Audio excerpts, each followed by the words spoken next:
کہ جو اس سے بھی بری حالت میں نیچے گر گئے. اس میں سے ایک عمر سعد ہے. عمر سعد صحابی رسول کا بیٹا ہے.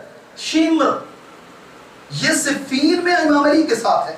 صفین میں ایک تیر آیا ہے جو تیر ادھر لگنے کے بجائے اس کے بازو پہ لگا ہے.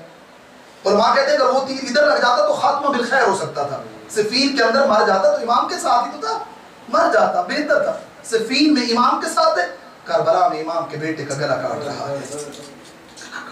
اس سے بھی بری حالت چلی. بلم باورا قرآن بھی ساتھ دیتا ہے. بلم باورا کی اس کو خدا نے اسم اعظم دے دیا تھا. حالت کیا ہوئی آخر میں, کہاں جا رہا ہے, کس جگہ پہ چلا گیا. اس سے بھی زیادہ تنزلی حالت پیدا کر لی. عزیزان سب سے بری حالت انسان کی یہی کہ انسان اوپر جانے کے بجائے روزانہ نیچے گرنا شروع ہو جائے. اور حتیٰ جو ہمارے پاس کرائیٹیریا اور سٹینڈرڈ ہے مومن کی لائف کا, وہ تو یوں بیان کیا ہے, فرمایا کہ وہ مومن جس کے ایمان, عبادت اور تقوی میں 2 دن ایکول ہیں. 2 دن, یعنی کل بھی اچھے کام کیے تھے, آج بھی کیے, ایکول. فرمایا یہ بھی خسارے میں ہے, یہ بھی خسارے میں ہے. پوچھا کہ مولا پھر کون جو ہے وہ سکسیس اور کامیابی میں؟ فرمایا جس کا جو ہے وہ ٹوڈے اس کے یسٹرڈے سے بیٹر ہو, وہ بہتر ہے, وہ کامیاب ہے, وہ بہتری کی طرف ہے. عزیزان محترم, آئیں ضرورت ہے اس چیز کی. خداوند متعال کبھی بھی کسی قوم کو دی ہوئی نعمت واپس نہیں لیتا, مگر یہ کہ وہ خود ایسے کام کرے کہ وہ نعمت ان سے واپس لے لی جائے اور وہ نعمت ان سے چھین لی جائے. خدا ایسے نہیں لیتا. علماء بیان کرتے ہیں خدا تب نے, اور سب سے بڑی نعمت نعمت ہدایت. خدا نے ہمیں نور ہدایت دی ہے. ہر سال یہ آتے ہیں 60 ڈیز. خدا چینج کرنا چاہتا ہے, خدا تبدیل کرنا چاہتا ہے. خدا نور دیتا ہے ان 60 ڈیز میں, اور 60 ڈیز میں نہیں تو ان 10 ڈیز میں, پہلے جو 10 دن ہیں اس میں اللہ ایک نور دیتا ہے.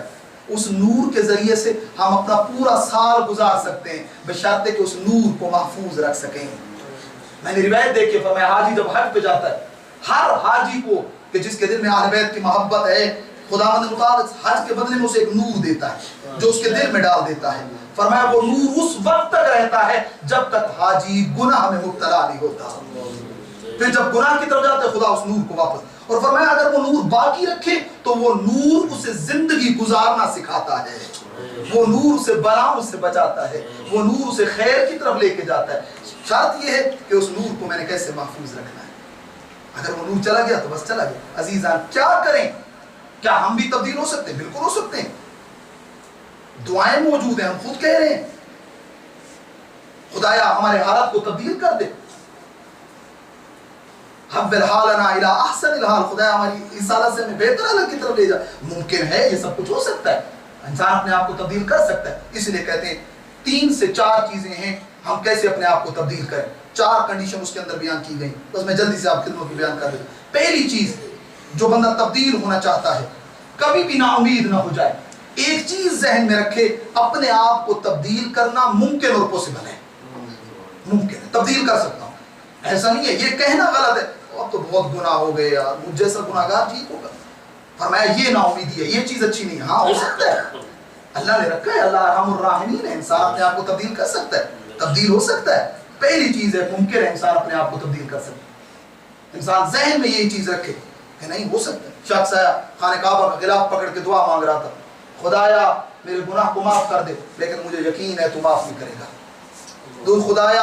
خدایا میرے گناہ بخش دے, خدایا مجھے عذاب نہ کرنا, لیکن مجھے یقین ہے تو ضرور کرے گا.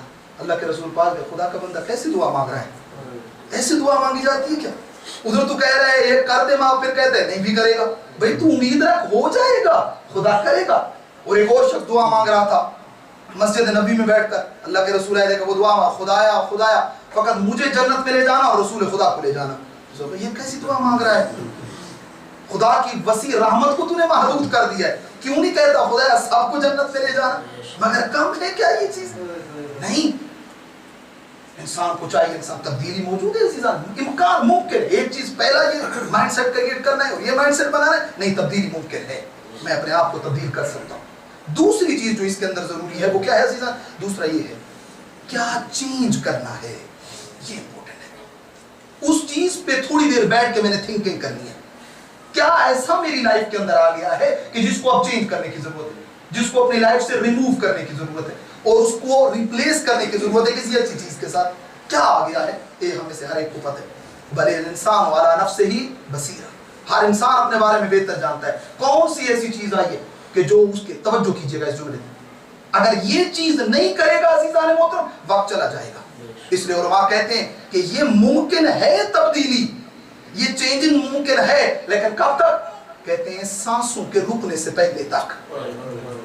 اگر ادھر سانس بند ہوئی اس کے بعد پھر انسان کے پاس کوئی وہ نہیں ہے موقع.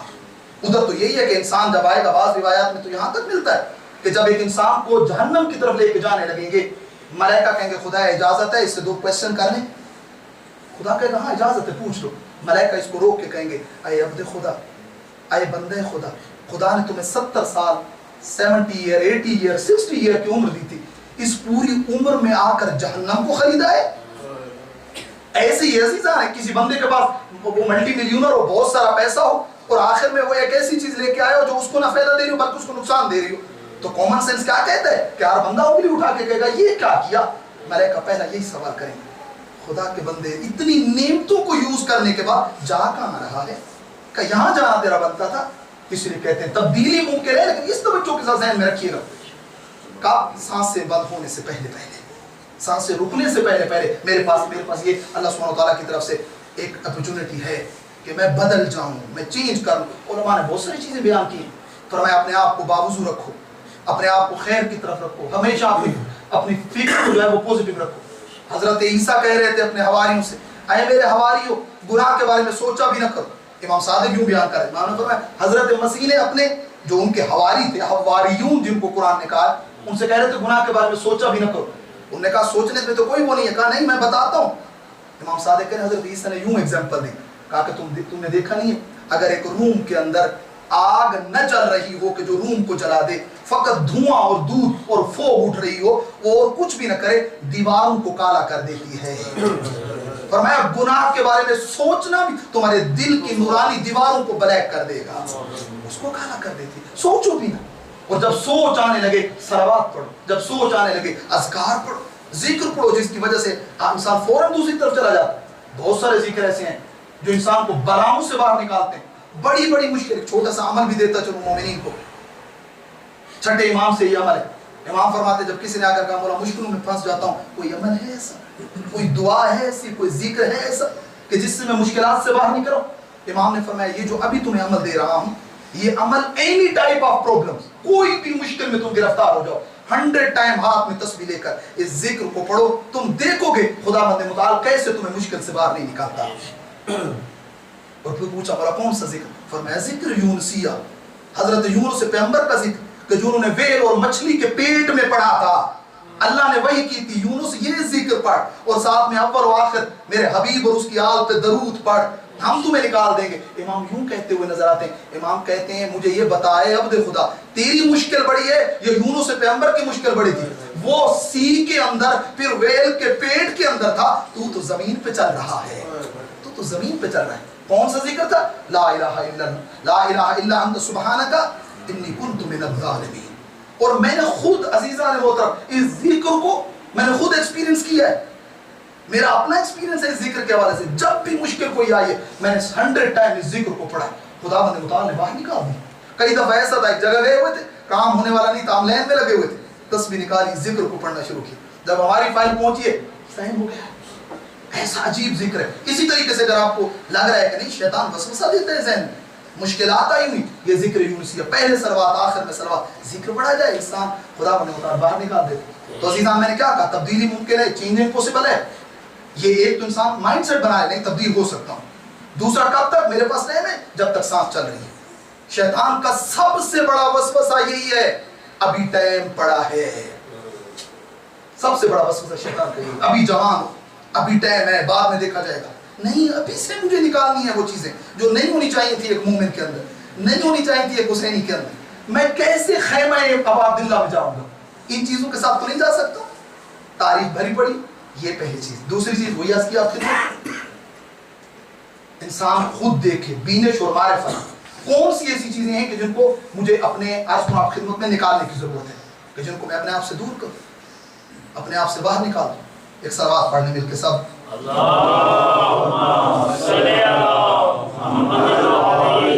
اسی کے ساتھ چند چیزیں اور بھی یہاں پر بیان کی گئی ہیں کہ جن کے حوالے سے بس میں ان کو فقط کاؤنٹ کر دیتا ہوں آپ کی خدمت میں.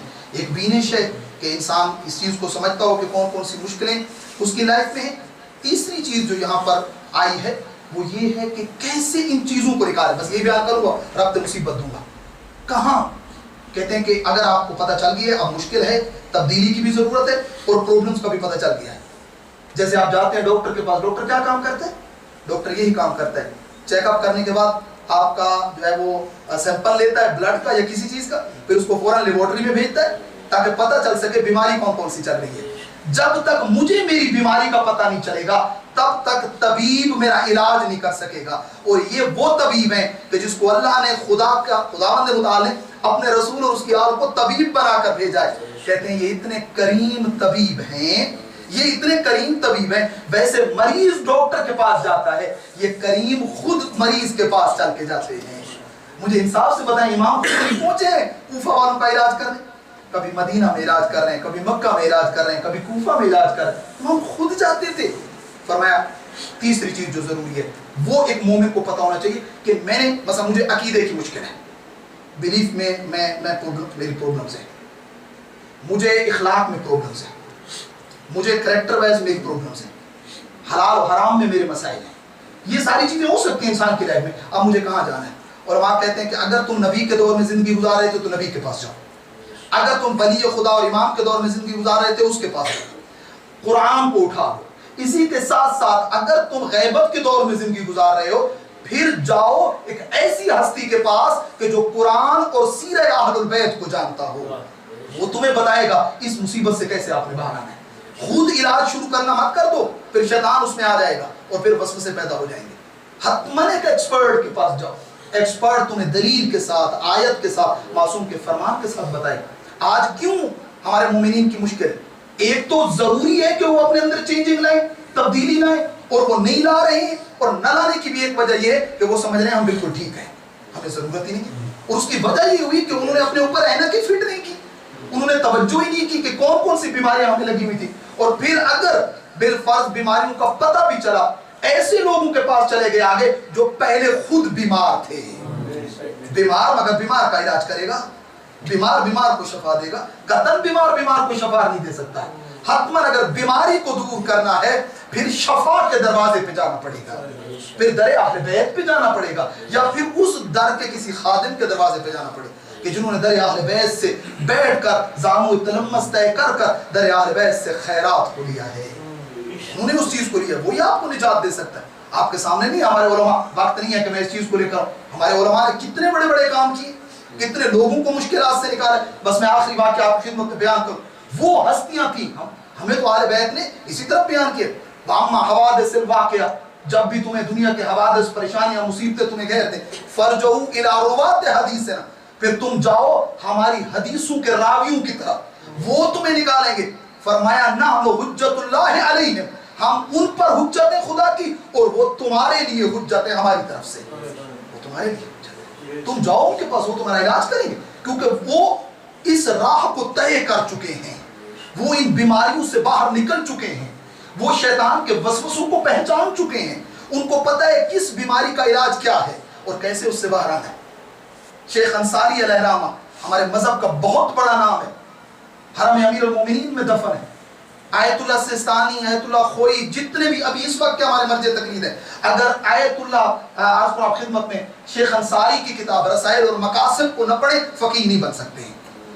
مست ہے کہ شیخ کی کتابوں کو پڑھا جائے تب جا کر وہ فقیہ بنیں گے. شیخ کے بارے میں ملتا ہے ایک بندے نے خواب دیکھا، شیطان کو خواب میں دیکھا. شیطان ہے، ہاتھ میں رسیاں اٹھائی ہوئی ہیں، کچھ بڑی رسیاں ہیں، کچھ چھوٹی رسیاں ہیں.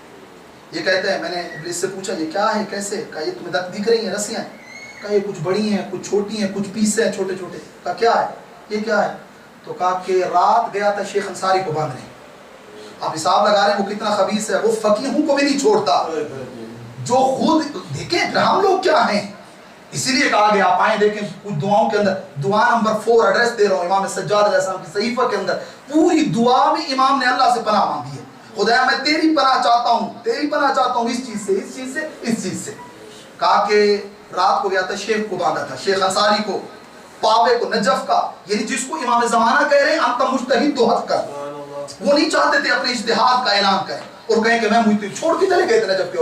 امام نے کہا تھا انت مجتہد حقا، ہم تمہیں گارنٹی دے رہے ہیں کہ تو مجتہد ہے، جا نجف کے حوضے میں بیٹھ اور فتویٰ دے۔ وہ کہ جنہوں نے پھر اتنی تربیت کی اور پھر انہوں نے آگے فقیہی تربیت کی اور مرجع رات کو شیخ کو باندھا تھا، 3 دفعہ باندھا، یہ جو 3 پیس دیکھ رہے ہیں نا رسی کے، 3 دفعہ شیخ کو باندھا ہے، 3 دفعہ رسی کو توڑا دیا مجھ سے۔ یہ بندہ کہتا ہے کہ اچھا پھر میں نے یہ سوال کیا تو شیخ کو 3 دفعہ باندھا، شیخ نے 3 دفعہ رسی توڑ دی، تو کہا میں نے پوچھا کہ میرے لیے بھی رسی ہے؟ تو مجھے دیکھ کے کہا نہیں تو رسی والا نہیں ہے۔ کہا کیا؟ کہا تو اشارے والا ہے، تیرے لیے رسی کی ضرورت ہی نہیں پڑتی، رسی بڑے بڑے کے لیے ضرورت پڑتی ہے، تیرے لیے اشارے کا تو ایک اشارہ تو چل پڑتا ہے، تیرے لیے ضرورت نہیں۔